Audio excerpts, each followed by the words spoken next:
Last episode, we discussed some ideas about virtual staff training. If you missed that episode, I recommend you pause and go back and listen to episode 84, Virtual Staff Training, Part 1. We think that virtual staff training will play a role in many programs this year, and so we couldn't stop at just one episode. Today, we turn our attention to some of the best practices, tools, and hacks for creating engaging and effective virtual staff training.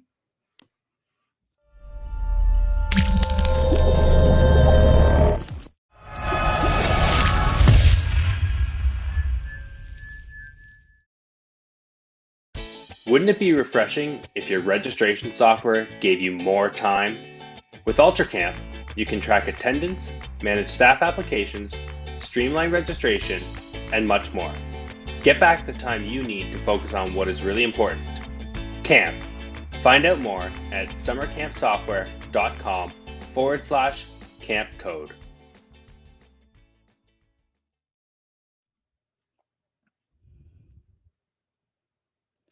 Welcome to Camp Code, a podcast brought to you by Go Camp Pro. We have created and are dedicated to this podcast because we believe that staff training is one of, if not the most important part of your job as a camp director. Staff training is what prepares your staff to care for their kids, to feel confident in their skills, to do their jobs to the best of their ability, and to learn along the way.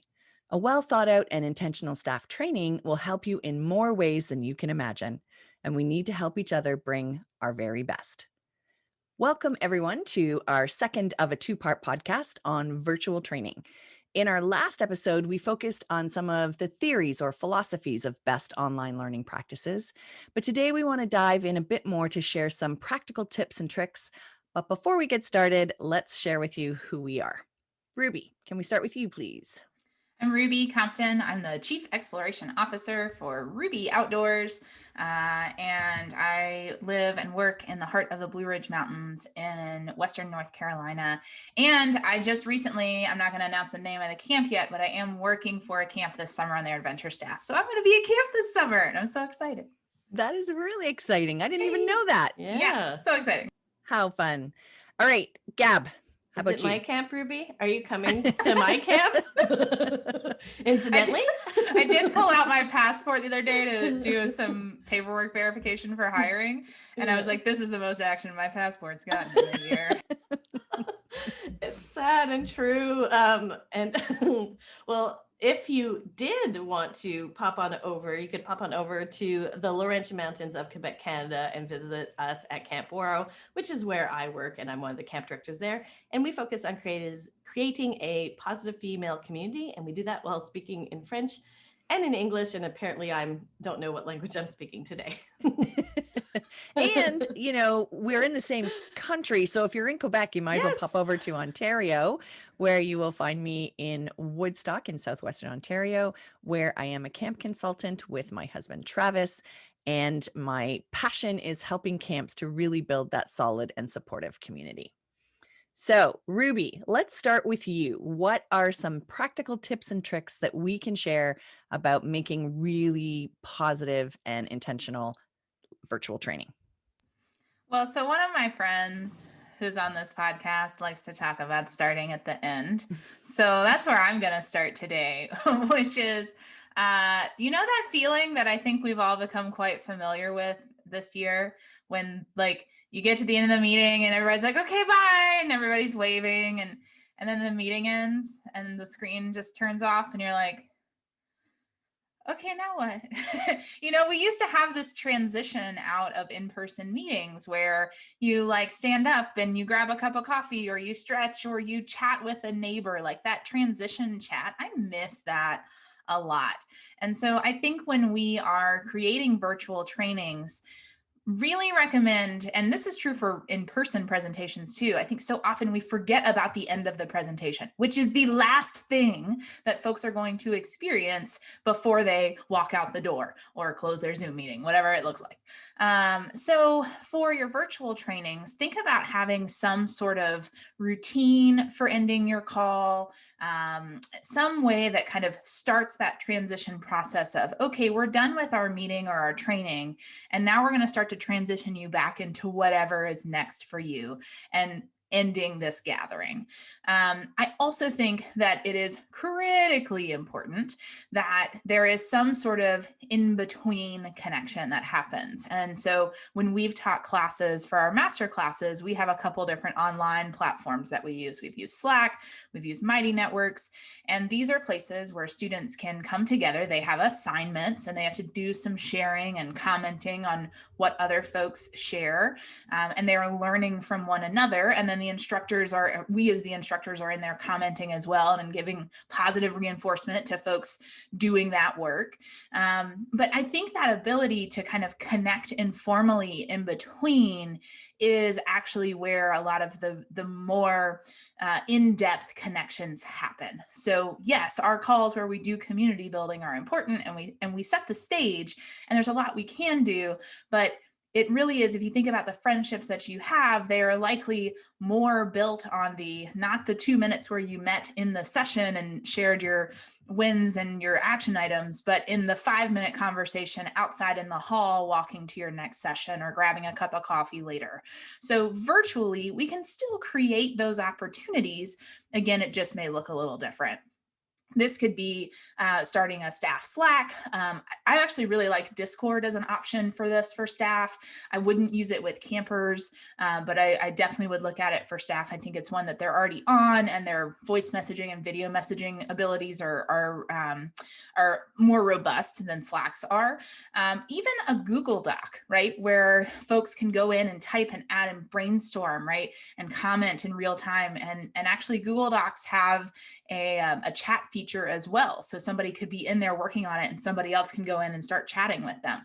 So this doesn't have to be super complicated. You don't have to spend a ton of money on it. Find out where your staff are already online or what softwares they're using. Can you use those? Can you create something simple if you can't use those? But give them that outro, that reintegration to their life off of the Zoom call, and then give them space to connect with one another in between calls. Great, Ruby. That's really smart advice. All right, Gab, what have you got to start us off with?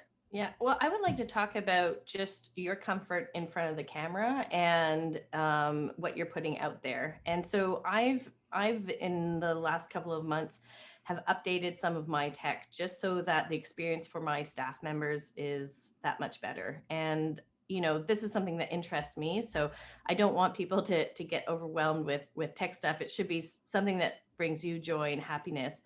But, sometimes the camera that is on your laptop or desktop is just not great. A lot of them have this weird haze in front of them, and investing in a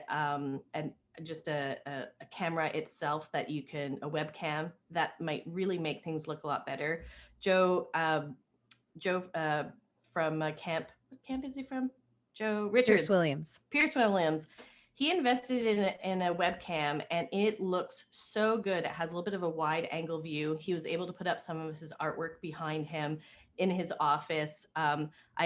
Before we podcast in Camp Hacker, he arranges the background because I notice sometimes things are out of place, and it's so focused that he does have to arrange the background. And he always jokes, is it nice enough for you? And I was like, actually, it is, but for me, it creates such a different experience. I personally hooked up my mirrorless camera to my computer using an HDMI, and I've gotten so many compliments from people that I have meetings with, but my staff members, I get to just decorate behind me, and I think they can feel that I care, and it creates a warm environment. And I put, of course, fairy lights, which is one of my favorite things to do.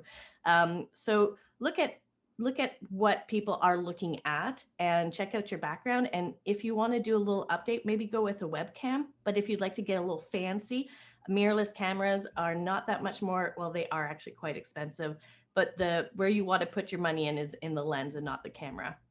Today, I'll include some links on different cameras that I think are awesome and lenses that are awesome, so you can check them out.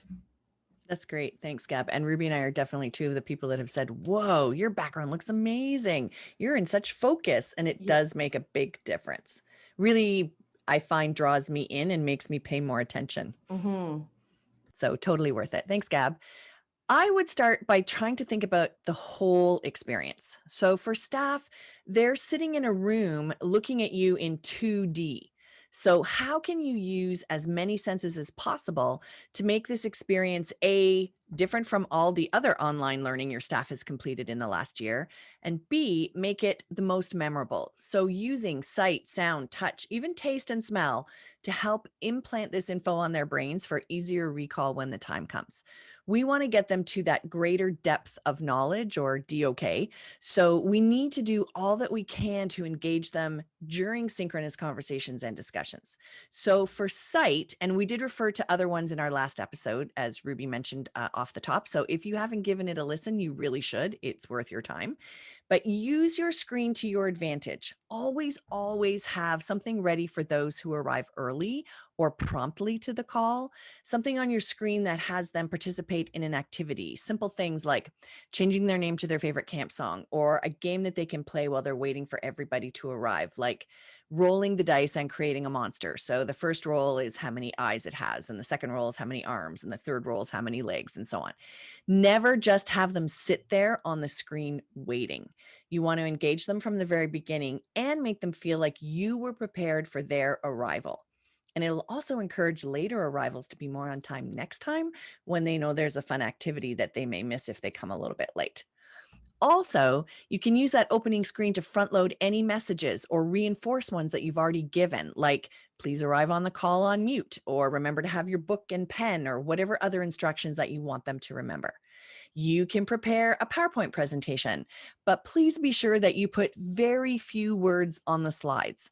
As my husband Travis likes to say, slides are for support, not to inform. So you can use the whiteboard function on Zoom under the share your screen button. If you have a tablet like an iPad, you can install the Zoom app and then join the meeting with your iPad as well. And this I find works better for drawing, especially if you've got like a really nice stylus or an Apple Pencil. But just be careful that you have one of those devices muted to avoid echoes, because they're really annoying and loud. Of course, you can also let your staff use the whiteboard feature to share their understanding of the topic and get them involved. For sound, you can play music as folks arrive. No call ever starts exactly on time, so you could have some fun tunes playing or some mellow ones depending on the topic of the session, or you can be uber intentional, and if you Google search, you can always find songs that relate to the theme of the session, which is what I like to do when I'm putting something together. Or download some sounds that can be used during the session. So for example, anytime you give them time to reflect before answering a question, you could play the Jeopardy theme song. Or when somebody gets an answer correct, you could play a bell dinging, or the sound of people applauding. Or is there a fun TV show or movie reference that you could use playing the character's voice who says a well-known phrase? And of course, change them up through your virtual training. Taste, give them plenty of advance notice, and then have them come to one of your sessions with all the ingredients to make a s'more or some other favorite camp snack. So during a break in the session, you can ask them to go into breakout rooms and prepare the snack together and enjoy some downtime getting to know each other. Maybe you could have some fun questions or more serious topics for groups to discuss, all depending on when you do this in your schedule, of course. So the serious questions waiting until a little bit later when they've built some trust. Touch, again, ahead of time, ask them to wear their favorite camp hoodie, or maybe they have a camp blanket or a bracelet, whatever item that they can hold from camp while you start off a session. And I think these would be great for like an opening or a closing session. You can even get creative with smell, like what camp smell did they miss the most? And ask them to come to the next session ready to share their favorite camp smell, and even asking them to replicate it at home if they could right before the call. So for example, if it's walking through the woods, maybe they could go for a walk or a hike and literally stop to smell the roses or whatever other flowers or plants they come across. They could make a favorite camp meal, like whatever they do, then have them share it with the whole group or a small breakout group, and it will not only tell others a bit about what's important to them as a staff person, but it'll also help put folks at camp in their minds as their brain recalls all of these wonderful camp smells. So get creative and try to get them to use their five senses as you teach online. We're going to have an ad from our wonderful sponsor, and then we will be right back with round two. Hey, Gabrielle, I have a question for you. Do you remember your why for getting into camping in the first place? I do. My why for getting into camping in the first place was to help kids learn in alternative ways. I am stoked about learning. I love it, and camp really allows me to do that. Oh, I love that. And that doesn't sound at all like you got into camping to spend hours clicking around in your camp's database and registration software, huh? No. No? All right. Well, sometimes all the busy work and button clicking associated with running camp keeps us from seeing why we are there. That's why I encourage you to get to know my friends at Ultra Camp. Ultra Camp helps you get back to spending time remembering why you love working at camp. And how do they do this? Ultra Camp gives you powerful tools integrated into your registration software. With Ultra Camp, you are offered automated billing, simple online registration for your customers, a staffing module for hiring, including background checks, and integrated communication modules with customers and for donors. If you think all this sounds too good to be true, friends, it's real. Visit summercampsoftware.com/campcode. And right now, Ultra Camp is offering free setup for a limited time exclusively to Camp Code listeners. My friends at Ultra Camp would love to show you a future where you finally have the time to get back to what's really important, your why for running camp. Visit their website, summercampsoftware.com/campcode, and set up a time to chat. And we're back for round 2 of tips and tricks for virtual training. So Ruby, what else have you got? So you mentioned having an iPad. That's something that I recently invested in to kind of up my game on presentations. And if you're watching the YouTube video, if you're just listening to this, I recommend go find the YouTube video of this recording, because Gabs is showing us her doodles on screen. And so what a cool resource. And this is something that's much easier to do, as Beth mentioned, if you have some other screen or a second camera that can look down even on your phone and be held above a piece of paper, and you can doodle and write. And I've done that before too. So think about that. Some tech tools that I've used that are similarly kind of like that blank page, or can be set up as some cool templates and different looking visuals from a regular old PowerPoint, which is also fine. There's Google in the Google Suite, free, available to folks who have access to that, is Jamboard. And so think about how we do a lot of times in staff training. It's not uncommon to have a big piece of paper and encouraging folks to brainstorm or write stuff down. And Jamboard essentially creates that opportunity. You can create little stickies, and you can give folks a link who are on your call. They can go in, add their stickies. You can arrange them, move them around. You can add pictures. There's a lot of options there. So I also have come across and was in a group that a lot of folks were using Mural, mural.co is the website, mural.co. And it is similarly kind of a blank whiteboard situation that you can add sticky notes and organize. And their templates are really great. And that's something that I've found super useful. Actually, just did a presentation with these two ladies the other day in one of our classes. And instead of building a PowerPoint presentation, I built a mural and then screen shared that. And what was cool is I was able to move around the mural kind of Prezi style, where it's like you can see how it all fits together and you kind of zoom in and zoom out. But then also later on in the presentation, I was able to give our students a link to that presentation. They were able to pop in and then in real time add to it and brainstorm.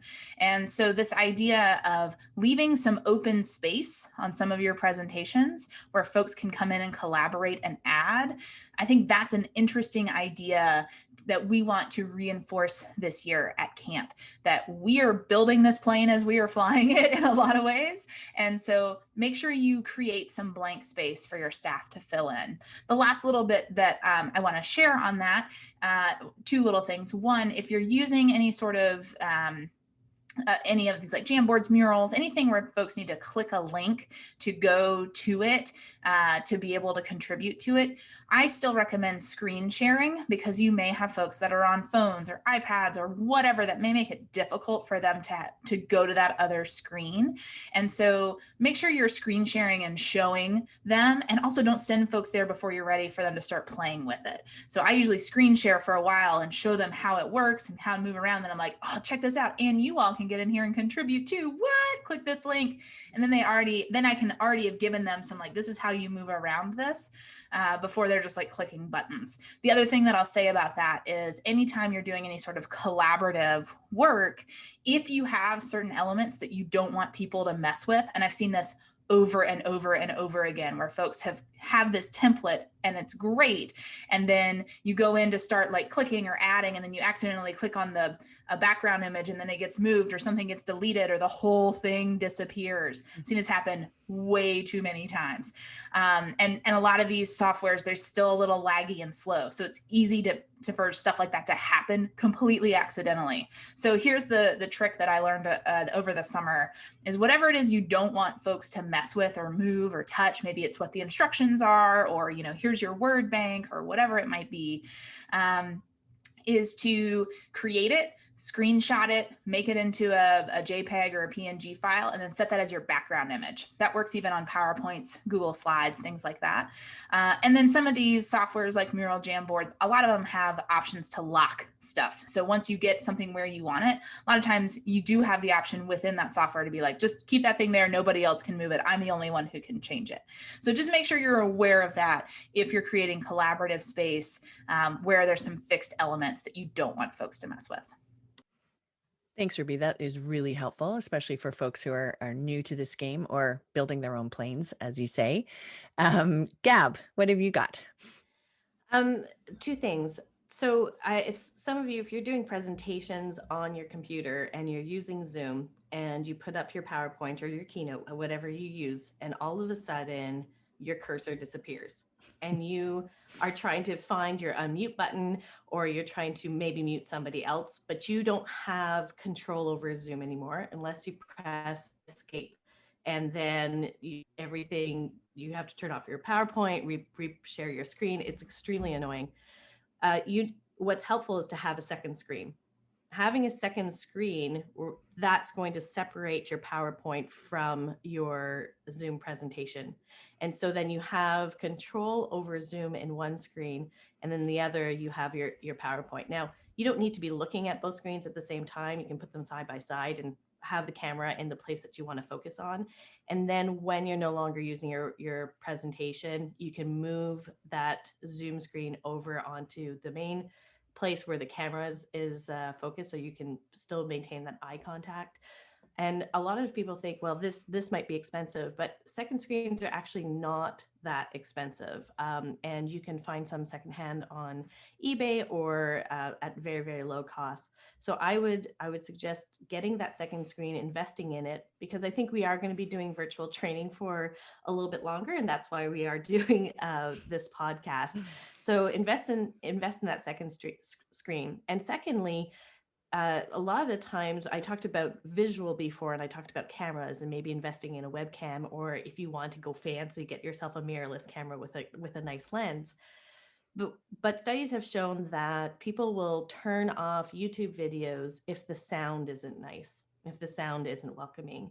So when we hear that scratching on maybe the beard or the neck because the mic is part of a headset, or you're using just your microphone from your computer, people will tune you out because the sound isn't great. So invest in a USB mic.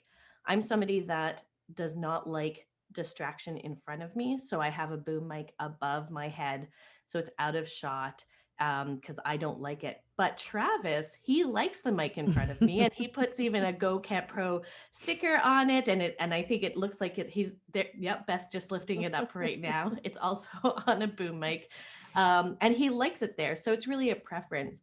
But whatever your preference is, invest in an external mic. A USB mic is a great investment to have, and this will allow for an opportunity for your staff members to feel welcomed and also just not tune you out.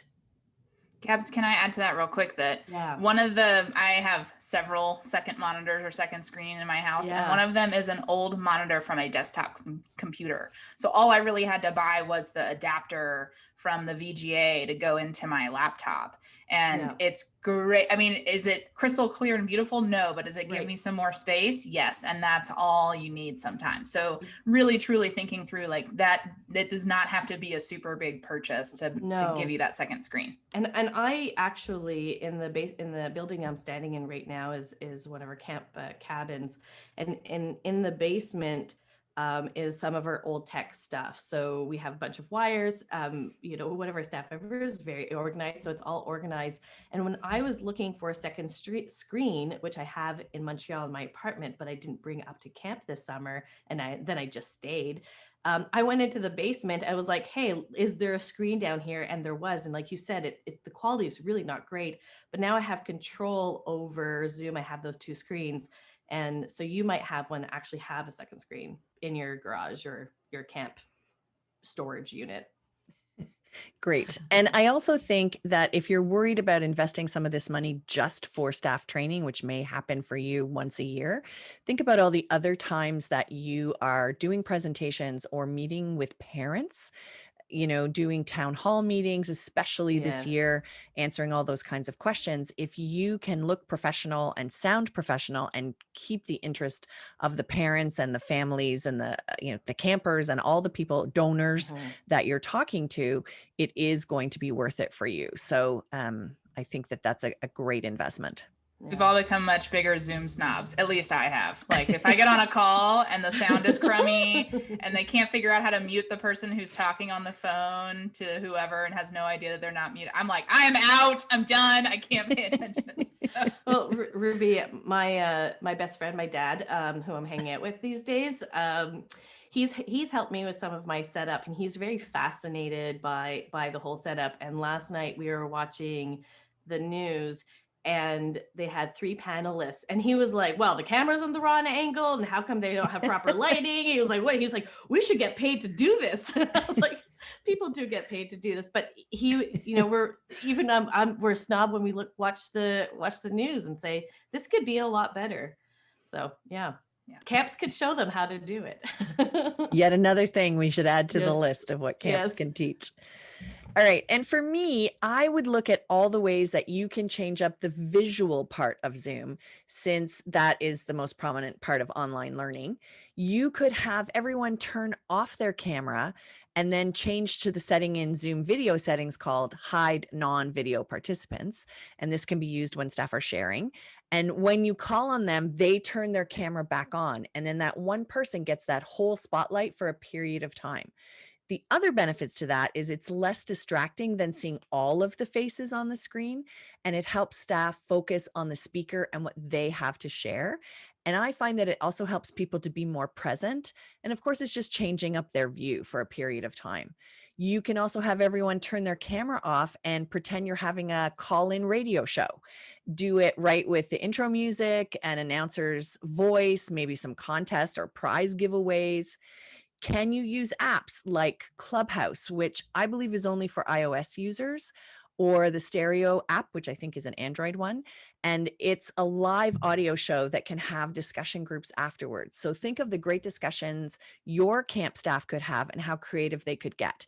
They could add to the conversation, as Gab said last episode, by talking through topics that they learn about training. They are public, so you would really need to front load with your staff that they're representing not only your camp, but the industry with their words. So they'll need to be really thoughtful and intentional. Folks use animated avatars instead of photos, so that's another way to be fun and engaging. I have heard, but I do not know because I am not the tech person, that you can make some of the channels private. But on a quick search, I didn't see anything that's set up easily. So you might want to look into that as well. But there are tutorials on YouTube on how to get started. And of course, you can always give staff the homework of recording a podcast that other groups within your staff can listen to, or that campers or parents or LITs could listen to. It doesn't just have to be online Zoom learning. If you go to the Zoom app marketplace, you can see all the other options that you can use, like Evernote or SurveyMonkey, those kinds of things, to make things more engaging for your staff. So now we're going to hear from each of us one more time before we head to Gab's famous recap. So Ruby, what's your last little bit of info here? This is a short one. It's something I want to give mad props to Candace Doby. I was in a training with her with ACA Illinois, and she gave us a 2-minute timer to do something. I don't remember what it was. And she screen shared a YouTube video that was a 2-minute timer and had a little animation. And I was like, brilliant.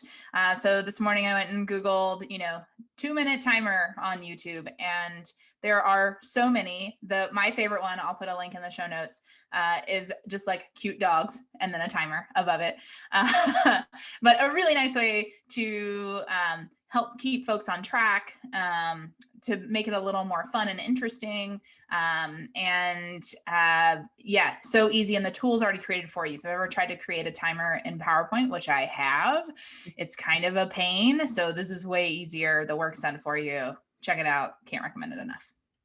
Great. Thanks, Ruby. I would have trouble if it were just cute dogs, because then I wouldn't be paying attention to my task. I would only be watching the timer, but I love the idea.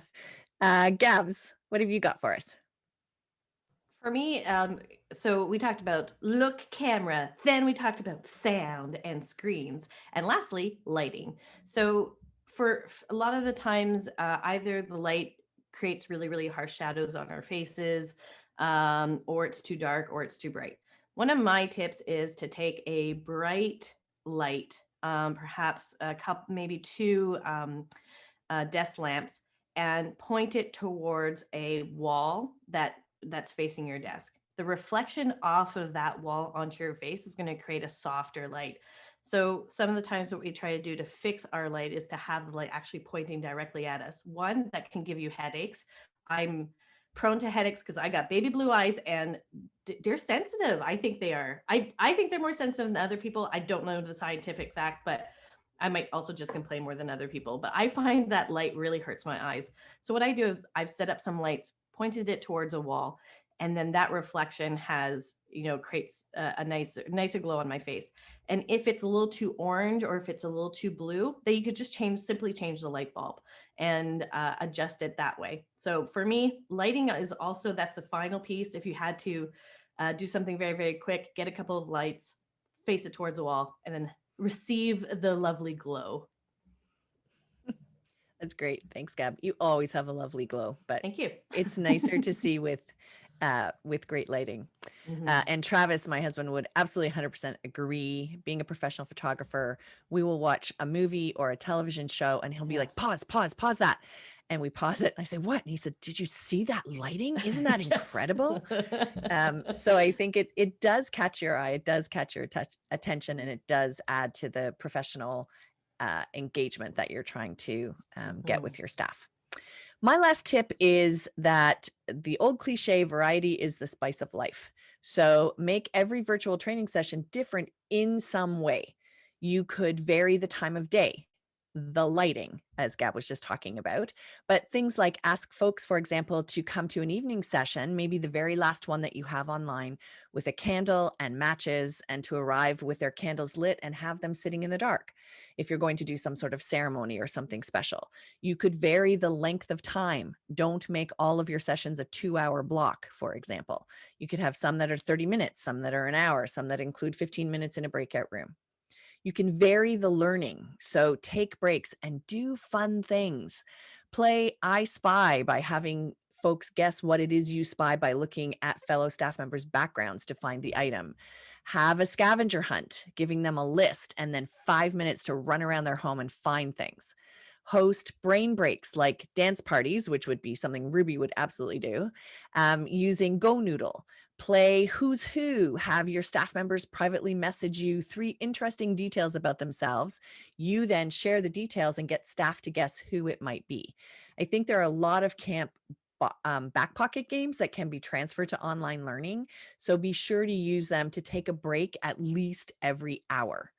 Vary the learning style. So instead of just using Zoom, give them an opportunity to have a debate using text only. So Slack is a great tool for that. You can even have different channels for subtopics and breakout groups. Also, maybe you want them to create their own videos in answers to questions. So you're going to vary that learning style just like you would do if you were at camp to make sure that you're hitting all the notes with all of your staff. Look for ways to vary the message. Can you reinforce lessons by having them listen to a podcast in between and give them homework? I happen to know where you can find a few pretty great camp podcasts. Can you ask them to create an infographic to sum up the lesson that they just learned and then post it on Instagram? Come up with ways that you can reinforce their learning post class time. And we have now arrived at that most favorite part of our show, and it's visually appealing today as well for all of you watching on YouTube, but we are here for Gab's recap. Gab, you're just muted, my darling. I really was. All right. So there's no tech that's going to help you with that. That's just, you just got to embrace it. So virtual training part dos. So why don't we start at the very end?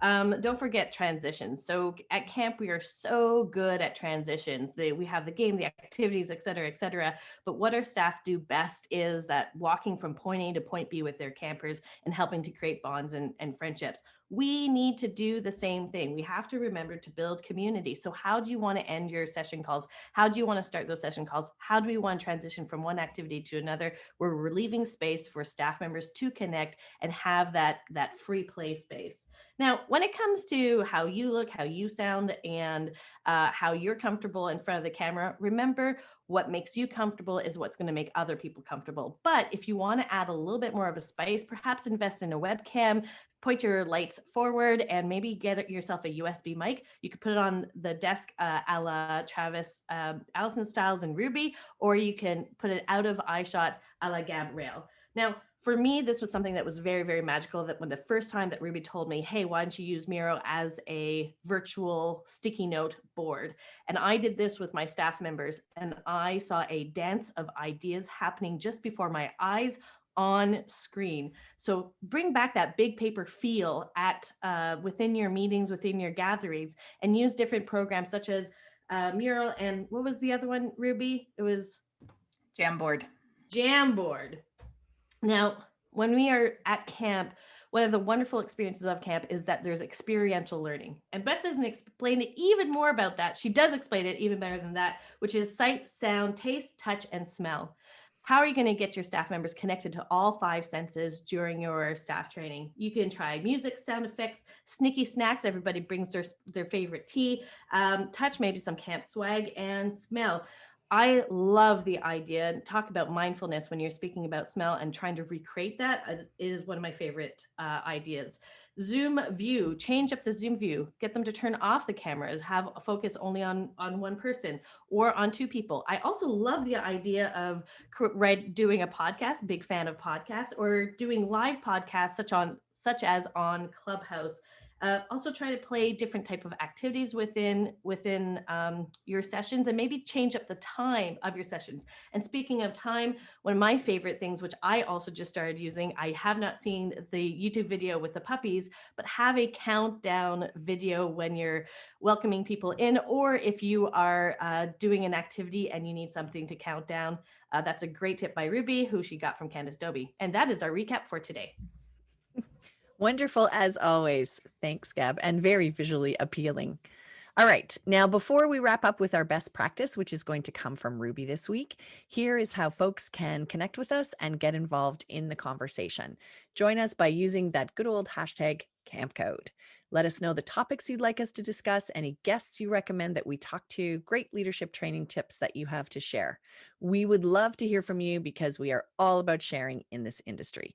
You can also tell us your thoughts on this episode, again, by using that hashtag #CampCode. And if you found this podcast to be useful, we would love it if you could leave us a rating and review for us in your podcasting app.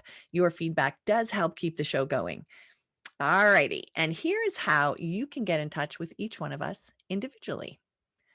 Ruby. You can email me, Ruby, at rubyoutdoors.com. You can follow me on Instagram at rubyoutdoors, or you can follow me on Twitter at rubylyn85. Thank you. And Gabrielle. You can follow me on Instagram at Gabrielle Rail, Rail with 2 L's. You can check out where I work at waro.com, ouareau.com, and you can contact me via email at info@waro.com. Thanks, Gab. You can check out where I work at gocamp.pro. Email me directly at beth@gocamp.pro or find me on Twitter at Topaz. And Ruby is going to tell us about our next podcast. All right, we spent a couple of weweeks on virtual training. Let's talk about in-person training, which will probably be in bubbles and pods. Yay! So we're going to talk about some ideas for how you do training in bubbles and pods. Great. That sounds like a fun game somehow, bubbles and pods. Oh, yeah. All right. Our final segment on each podcast, of course, is our best practice for leadership training. And again, we would love to hear some of your memorable moments or most effective tips. But this week, we're going to hear from Ruby.